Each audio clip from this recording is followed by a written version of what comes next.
Hello everyone, स्वागत है आप सभी का इस सेशन में। आज हम लोग आरआरबी ग्रुप डी 3 दिसंबर 2025 सेकंड शिफ्ट में आए हुए साइंस क्वेश्चन का एनालिसिस करेंगे। आप रेलवे की किसी भी एग्जाम की प्रिपरेशन कर रहे हो, ये वीडियो आपके लिए बहुत यूजफुल होने वाला है। चलिए देखते हैं, शुरू करते हैं। क्वेश्चन नंबर 1, प्रजनन की प्रक्रिया के दौरान उत्पादित डीएनए प्रतिलिपिकरण के बारे में निम्नलिखित में से कौन सा कथन गलत है। ठीक है, तो अपने को क्या देखना है कि डीएनए जो प्रतिलिपिकरण होता है, डीएनए रेप्लिकेशन होता है, उसके बारे में इन चारों में से कौन सा कथन गलत है। सबसे पहले अपन देखते हैं कि डीएनए प्रतिलिपिकरण होता क्या है। ठीक है, तो डीएनए प्रतिलिपिकरण वह जैविक प्रक्रिया जिसके द्वारा एक कोशिका अपने डीएनए की सटीक नकल को तैयार करती है। ठीक है, वह क्या होता है? वह होता है डीएनए प्रतिलिपिकरण।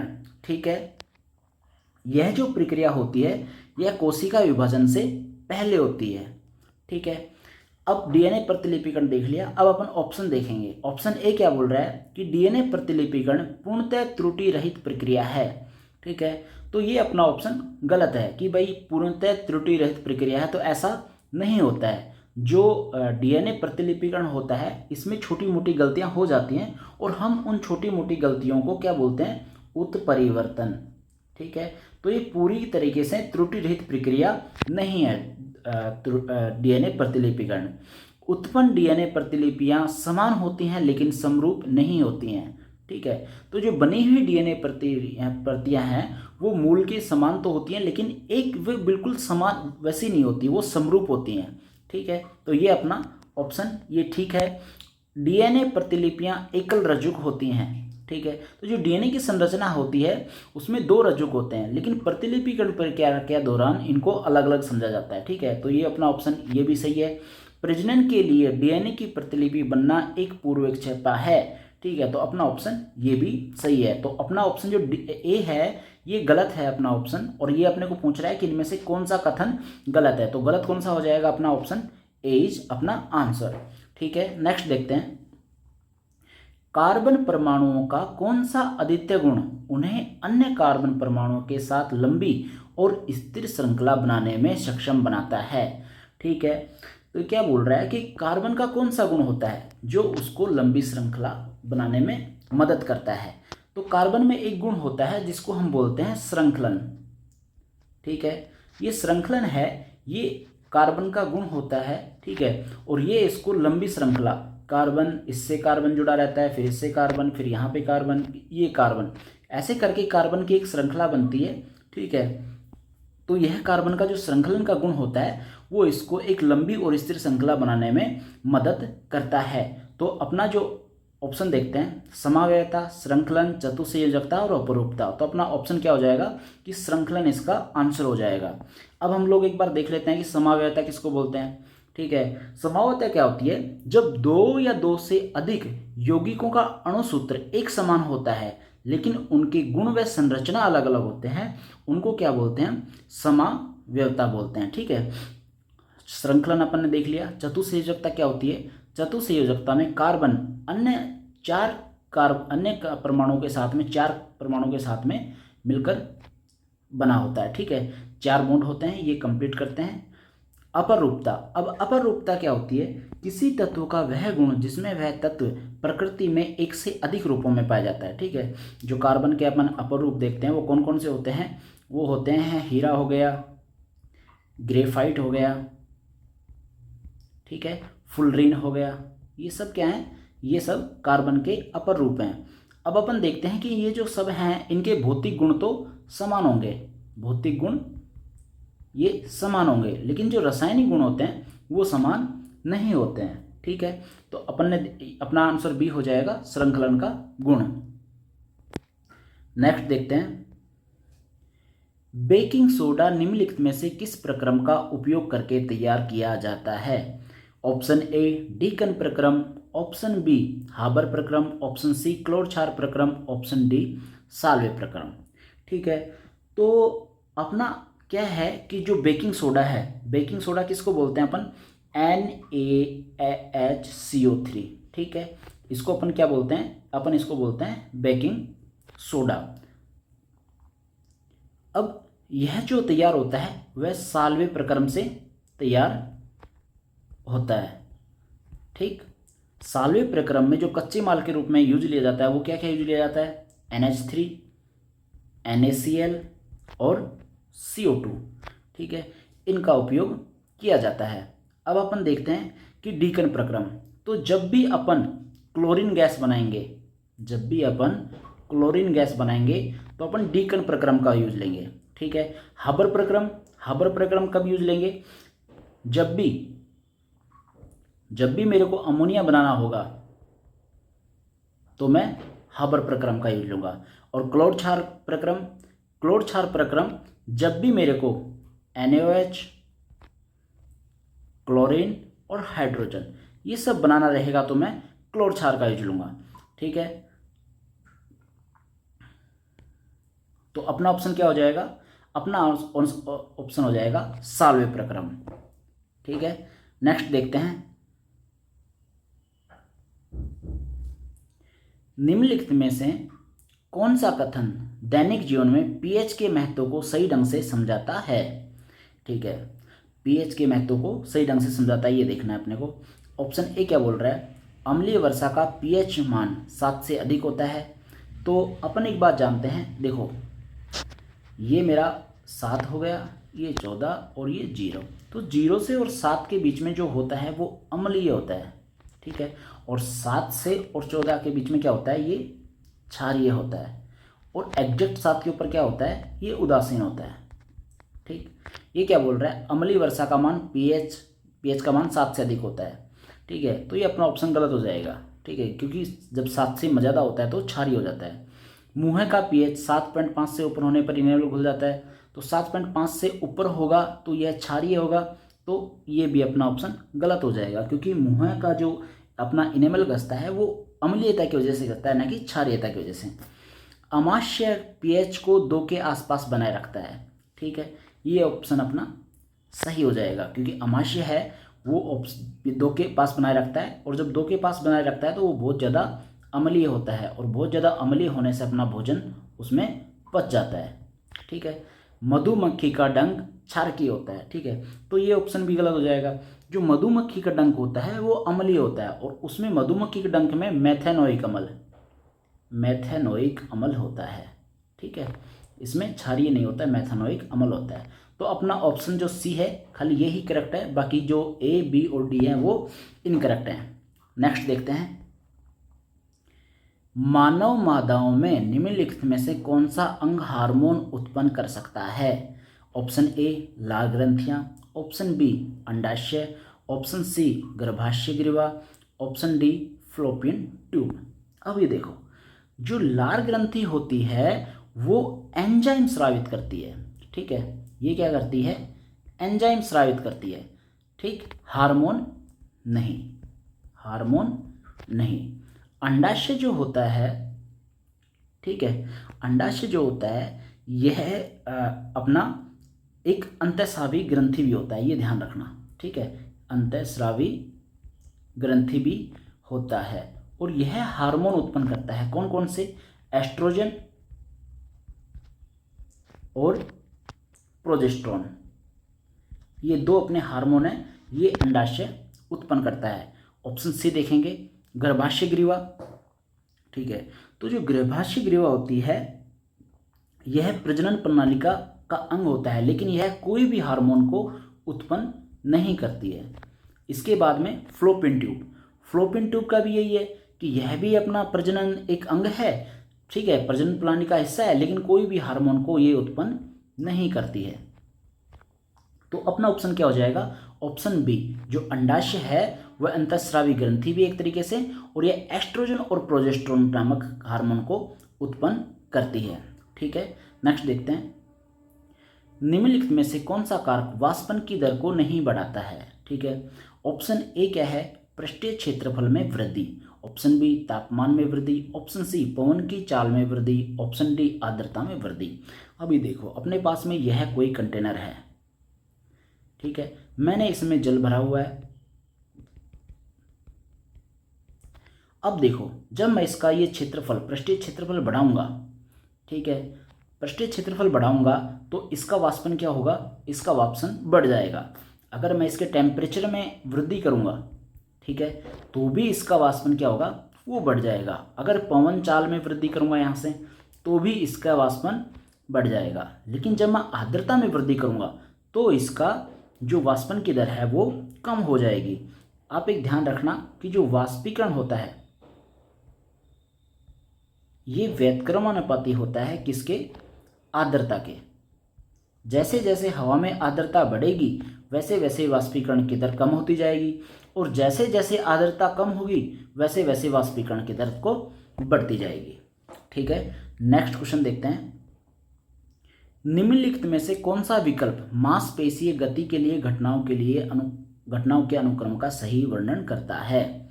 ठीक है, तो अपने इनको चारों में से एक ऑप्शन देखना है कि मांसपेशी गति के लिए कौन सी घटना का जो अनुक्रम है वो एकदम सही अनुक्रम है। ऑप्शन ए क्या है, रुधिर का प्रवाह, फिर उसके बाद में क्या होगा, प्रोटीन सक्रियण, फिर उसके बाद में तंत्रिका आवेग, फिर उसके बाद में क्या होगा, गति। Option A. ऑप्शन बी क्या बोल रहा है कि पहले पाचन होगा, फिर रुधिर का परिसंचरण होगा, फिर क्या होगा, गति होगा। और ऑप्शन डी क्या है, डीएनए की प्रतिकृति बनेगी पहले, फिर प्रोटीन संश्लेषण होगा, फिर मांसपेशी गति होगी। और ऑप्शन डी क्या बोल रहा है, तंत्रिकीय आवेग होगा, फिर मांसपेशी प्रोटीन अनुक्रिया होगा, और फिर मांसपेशी संकुचन होगा। ठीक है, तो सबसे पहले अपन ये देखते हैं कि जो मांसपेशी गति होती है वो होती कैसी है। ठीक है, तो क्या होता है कि सबसे पहले जो अपना मस्तिष्क होता है ना, ठीक है, मस्तिष्क से एक विद्युत संकेत तंत्रिकाओं के जरिए मांसपेशी तक पहुंचता है। ठीक है, तो सबसे पहले अपना क्या जरिया हुआ, अपना तंत्रिका तंत्र में क्या हुआ, आवेग उत्पन्न हुआ। ठीक है, अब ये जब मांसपेशी तक पहुंचेगा, ठीक है, तो मांसपेशियों में जो एक प्रोटीन होता है वो अपना आकार और अपनी व्यवस्था को बदल लेता है। ठीक है, तो क्या होगा इसके बाद में, इसके बाद में होगा अपना प्रोटीन में अनुक्रिया।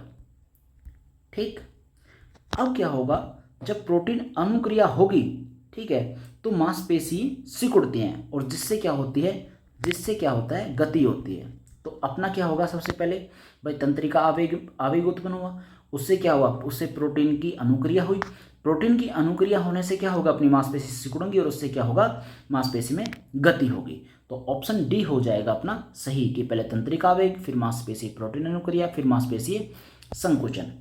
ठीक है, नेक्स्ट देखते हैं।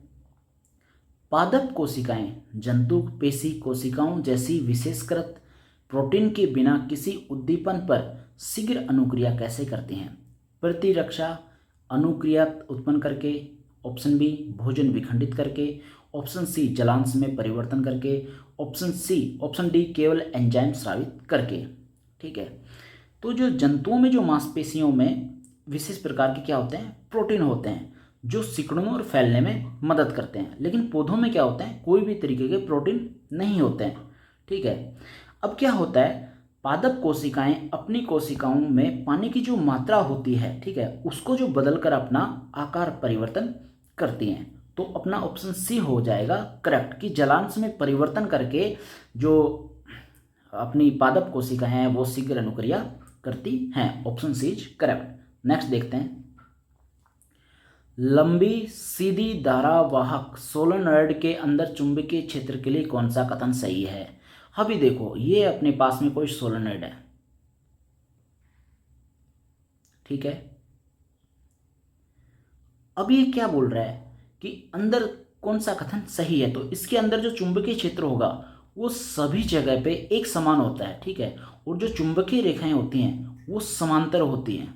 ठीक, ये इसके अंदर सोलेनॉइड के अंदर।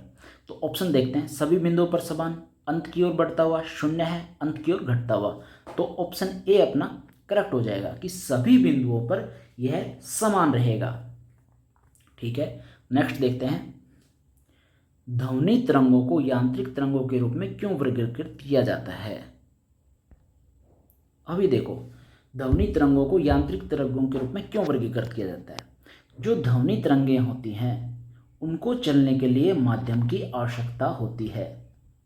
ठीक है, अगर माध्यम रहेगा तो ध्वनि तरंग चलेंगी, अगर निर्वात होगा तो ध्वनि तरंग ये नहीं चलेंगी। ध्वनि की जो सबसे ज़्यादा गति होती है वो ठोस में होती है, उससे कम गति किस में होती है, उससे कम गति द्रव में होती है, और जो सबसे कम गति होती है वो गैस में होती है। ठीक है, ये बात अपन जानते हैं। ठीक, तो अपन ऑप्शन देखते हैं। लंबवत दोलन करती है तो ये अपना कोई रीजन नहीं होगा। प्रकाश उत्पन्न करती है, ये भी कोई रीजन नहीं होगा। माध्यम की आवश्यकता नहीं होती है। ठीक है, और ऑप्शन डी क्या होता है, माध्यम के कणों की गति के द्वारा संचरित होती है। तो अपन ये बात जानते हैं कि जब ध्वनि चलती है तो उसको माध्यम की आवश्यकता होती है, और ये माध्यम के कणों में गति के द्वारा संचरित होती है। तो ऑप्शन डी हो जाएगा अपना करेक्ट। नेक्स्ट देखते हैं, एक समान गति के लिए कौन सा कथन सही है। तो मैं सबसे पहले देखेंगे एक समान गति कैसे होती है। ठीक है, ये मान के चलो अपना जो विस्थापन है, जो वेलोसिटी है वो हो गया, और ये अपना समय हो गया, या फिर इसको डिस्टेंस ले सकते हैं अपन। ठीक है, एक समान गति की जब बात कर रहे हैं तो हम इसको डिस्टेंस लेंगे, इसको टाइम, और ये हो गया अपना एक समान गति का स्लोप। एक समान गति का स्लोप। ठीक है, अभी देखो हम जो ये ढलान है हम इसकी बात कर रहे हैं। अगर हम इसकी बात कर रहे हैं तो ये क्या रहा है, ढलान बढ़ रहा है। तो ये जो ढलान है ये बढ़ रहा है, नहीं। ढलान शून्य है, ये भी नहीं है। ढलान घट रहा है, ये भी नहीं है। ढलान स्थिर है, हाँ, ये ऑप्शन अपना सही हो जाएगा कि जो इसका जो ढलान है वो इसका ये स्थिर है। ठीक है, option D is correct. Next देखते हैं, प्रतिवर्त क्रिया में कौन सा अंग शामिल है। मेरुरज्जु, वृक्क, पलीहा और मध्यकर्ण। तो अपन बात जानते हैं कि जब प्रतिवर्ती क्रिया होती है तो उसमें अपना मेरुरज्जु जो होता है वो काम होता है। ठीक है, ये अपना अंग शामिल होता है। बाकी जो वृक्क है, पलीहा है, मध्यकर्ण है, ये कोई भी काम नहीं आते हैं। अपनी जो स्पाइनल कॉर्ड होती है, ठीक है, अपनी जो स्पाइनल कॉर्ड होती है यह अपने प्रतिवर्ती क्रिया में काम आती है। नेक्स्ट देखते हैं, जिप्सम को 373 केल्विन पर गर्म करने पर क्या बनता है। ठीक है, तो अभी देखो ये है मेरे पास में जिप्सम CaSO4.2H2O। ठीक है, मैंने इसको गर्म किया 373 केल्विन के ऊपर। ठीक है, या फिर मैं बोलूँ तो 100 डिग्री सेल्सियस के ऊपर।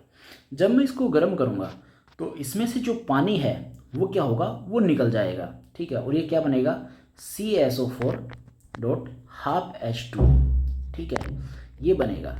ठीक है, मैं इसको क्या बोलूँगा, POP, प्लास्टर ऑफ पेरिस। और अगर इसका दूसरा नाम बोलूँ तो मैं क्या बोलूँगा, इसको मैं बोलूँगा कैल्शियम सल्फेट हेमीहाइड्रेट। ठीक है, तो मैं ऑप्शन देखता हूँ, कैल्शियम सल्फेट पेटा ये भी ऑप्शन गलत हो जाएगा।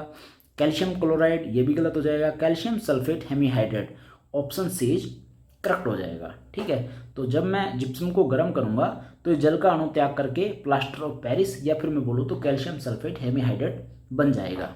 नेक्स्ट देखते हैं, अवतल दर्पण में वस्तु मुख्य फोकस और ध्रुव के बीच में हो तो प्रतिबिंब कैसा बनता है। ठीक है, मैं सबसे पहले अवतल दर्पण को बनाऊंगा। ठीक है, ये मेरा ऐसा अवतल दर्पण बन गया। अब ये इसका एक मुख्य अक्ष है। ठीक है, ये इसका मुख्य अक्ष हो गया। अब क्या बोल रहा है, ये जो पॉइंट है ये इसका क्या है, ये ध्रुव है। ठीक है, और यहाँ पे एक पॉइंट है, ये मान के चलो ये इसका क्या है, फोकस बिंदु है। फोकस बिंदु है। मैं इसको किससे डिनोट करता हूँ, मैं इसको F से डिनोट करता हूँ। ठीक है, अब ये क्या बोल रहा है कि अवतल दर्पण में वस्तु मुख्य फोकस और ध्रुव के बीच में हो तो प्रतिबिंब कैसा बनेगा। अब मेरी वस्तु रखी हुई है यहाँ पे। ठीक है, यहाँ पे जब रखी हुई है तो इससे एक प्रकाश की किरण ऐसे जाएगी। ठीक है, जब ये प्रकाश की किरण इससे सीधी जाएगी तो अपन एक बात पढ़ी है कि जब भी कोई प्रकाश की किरण मुख्य अक्ष के समांतर जाती है, ठीक है, तो वह अपवर्तन के पश्चात में जो अपना फोकस बिंदु है उससे लौटती है। ठीक, जो दूसरी प्रकाश की किरण है वो इसके ध्रुव पे जाएगी, और ध्रुव पे जाएगी तो जितने एंगल से आई है ये इसका अपवर्तन उतने ही एंगल से हो जाएगा। ठीक है, तो ये क्या, ये दोनों किरण हैं, ये किधर जा रही हैं, ये अनंत की ओर जा रही हैं। जब मैं इनको पीछे बढ़ाऊंगा, मैं इनको पीछे की तरफ बढ़ाऊंगा तो लगभग यहाँ पे, ठीक है, यहाँ पे अपना मेरे को प्रतिबिंब मिल जाएगा।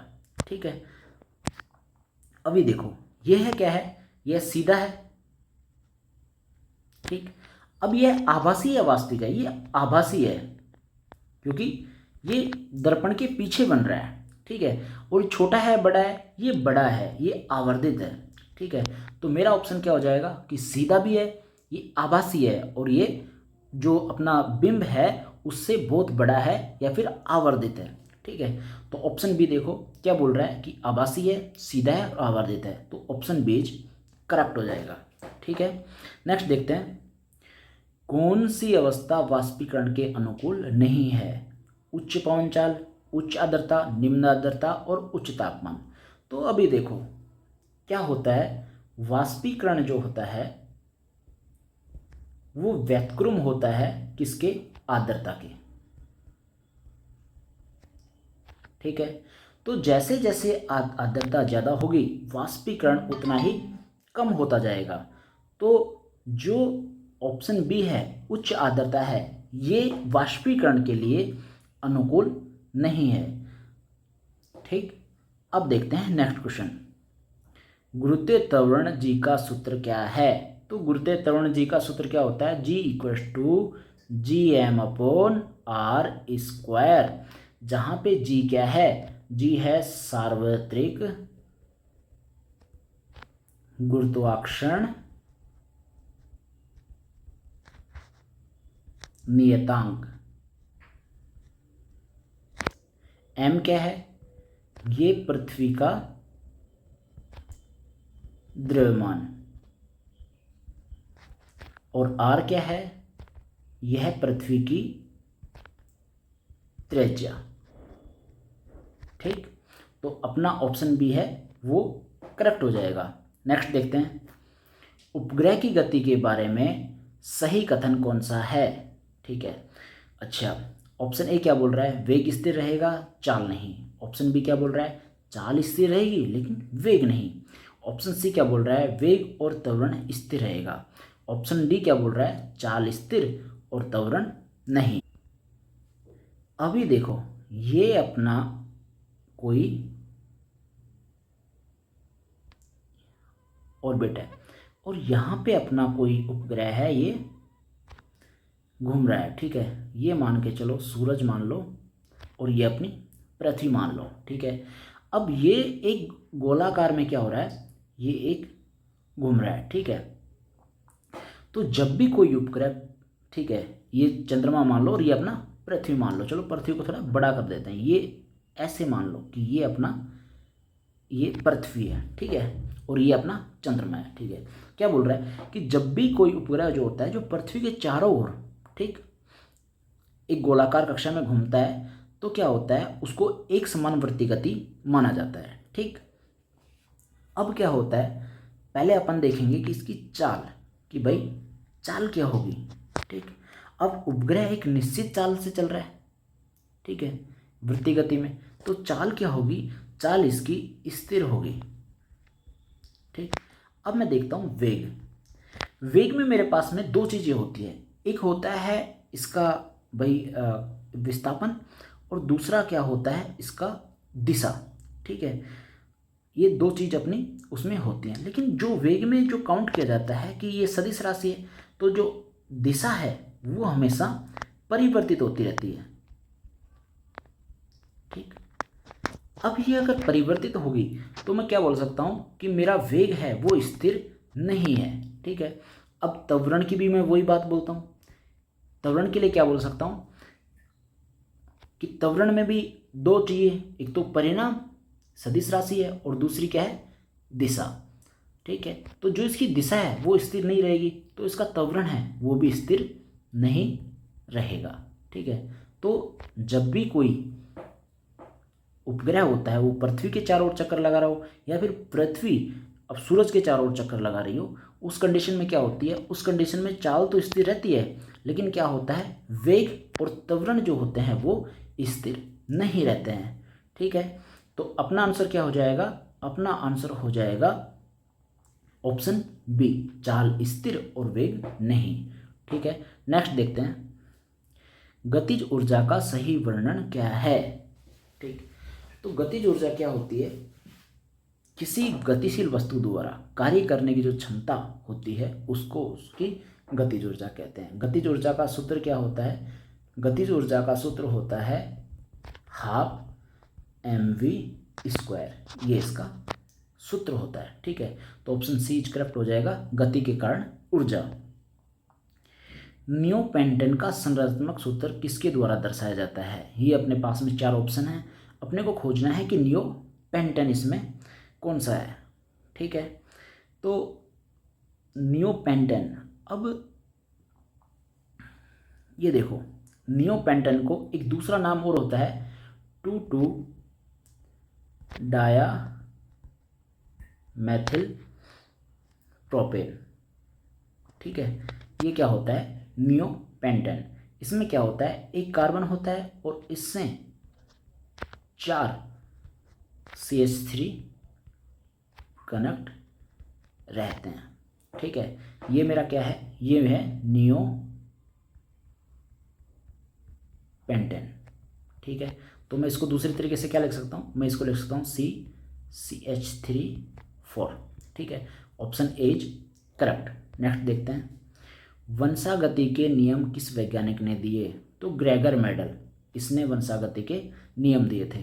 और वंशागति के कितने नियम दिए थे इसने? वंशागति के 3 नियम दिए थे। ठीक है, नेक्स्ट देखते हैं, आयन की सही परिभाषा क्या है? तो आयन क्या होता है? परमाणु या फिर परमाणु का समूह जिस पर जो विद्युत आवेश होता है वह क्या होता है? वह आयन होता है। अब यह आयन कौन कौन से हो सकते हैं? ये धनायन भी हो सकता है और यह ऋणायन भी हो सकता है।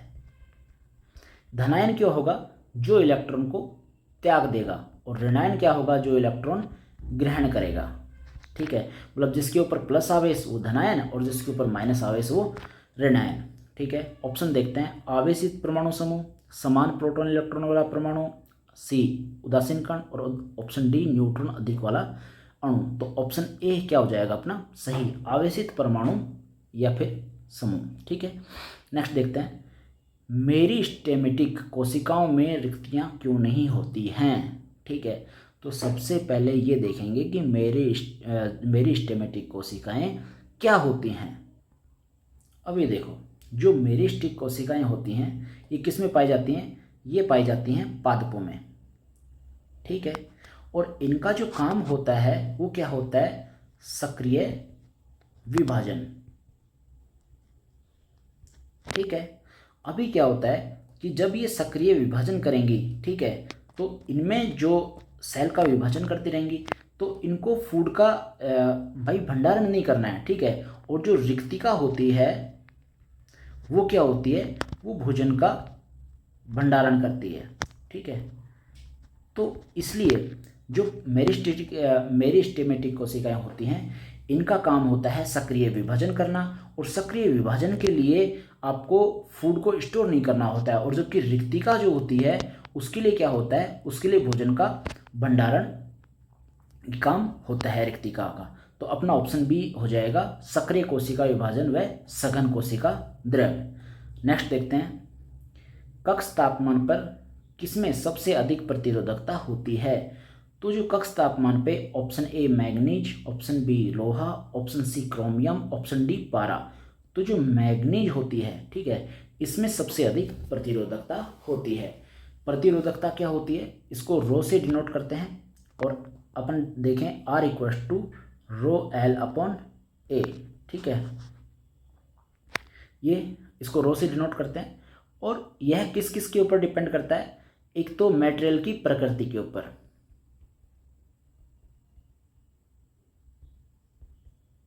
और दूसरा किसके ऊपर डिपेंड करता है? यह तापमान के ऊपर। इन दो के ऊपर ये अपना जो रो होता है, जो प्रतिरोधकता होती है, यह डिपेंड करती है। और इन चारों में से जो सबसे ज़्यादा प्रतिरोधकता होती है वो मैग्नीज की होती है। नेक्स्ट देखते हैं, ल्यूकोप्लास्ट का मुख्य कार्य क्या होता है? तो ल्यूकोप्लास्ट क्या होता है? यह पहली बात तो ये पौधों में पाया जाता है। ठीक है, और इसका मुख्य काम क्या होता है? इसका मुख्य काम होता है भोजन का भंडारण करना। ठीक है, इसका मुख्य काम क्या होता है, भोजन का भंडारण करना। तो ऑप्शन बी इज करेक्ट कि भाई ये भंडारण करेगा। नेक्स्ट देखते हैं, अवतल लेंस जिसकी फोकस दूरी 15 सेंटीमीटर और वस्तु 30 सेंटीमीटर की दूरी पर है, तो इसका आवर्धन कितना होगा। ठीक है, अब अपने पास में अवतल लेंस है। अब मैं एक बात जानता हूँ अवतल लेंस के लिए 1/f equal to 1/v minus 1/u, ये अपना फॉर्मूला होता है। ठीक है, और जो आवर्धन का जो फॉर्मूला होता है वो होता है m इक्वल टू v/u। अब देखो, मैं एक बात जानता हूँ कि अवतल लेंस के लिए जो फोकस दूरी होती है वो हमेशा ऋणात्मक होती है। ठीक है, तो 1/-15 इक्वल टू, मेरे को v का मान ज्ञात करना है। ठीक है, और u का मान दिया है। ठीक है, तो जो u है वो भी माइनस में होगा, तो माइनस माइनस क्या हो जाएगा, प्लस हो जाएगा। जब मैं इसको सोल्व करूँगा, ठीक है, तो क्या होगा, 1/v इक्वल टू -1/15 माइनस 1/30। ठीक है, ये आ जाएगा। जब मैं इसको सोल्व करूँगा तो -2 -1/30 1/v। ठीक है, तो v इक्वल टू क्या आ जाएगा मेरे पास में, v इक्वल टू आएगा -10 सेंटीमीटर जब मैं इसको सोल्व करूँगा। ठीक है, और जब मैं इसमें रखूँगा तो m इक्वल टू v क्या है, -10, और u क्या है, u जो अवतल लेंस होता है। ठीक है, तो वस्तु अपनी बाईं ओर रखी रहेगी, बाईं ओर जितनी भी वस्तु रखी रहेंगी तो यह माइनस में ली जाती हैं। ठीक है, तो -30। ठीक है, तो 1/3। जब मैं इसको सोल्व करूँगा तो प्लस का 0.33, ये अपना आंसर हो जाएगा। तो ऑप्शन ए इज करेक्ट। ठीक है, तो मिलते हैं नेक्स्ट सेक्शन में आपसे। आज का सेशन अपना यहीं पे समाप्त होता है।